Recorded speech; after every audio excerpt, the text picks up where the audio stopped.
السلام عليكم ورحمة الله وبركاته. كل عام وانتم بخير بقدوم شهر رمضان الكريم. الله يتقبل منا ومنكم صالح الأعمال بهذا الشهر الفضيل.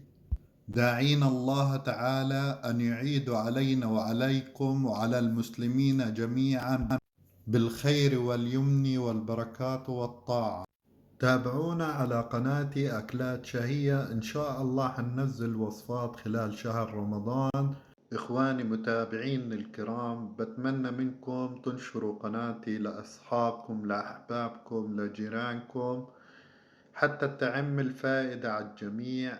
وكل عام وأنتم بخير، رمضان كريم عليكم وعلى أهلكم وأحبابكم وأصحابكم، ورمضان كريم. كل عام وأنتم بخير. أخوكم أبو آدم من قناة أكلات شهية.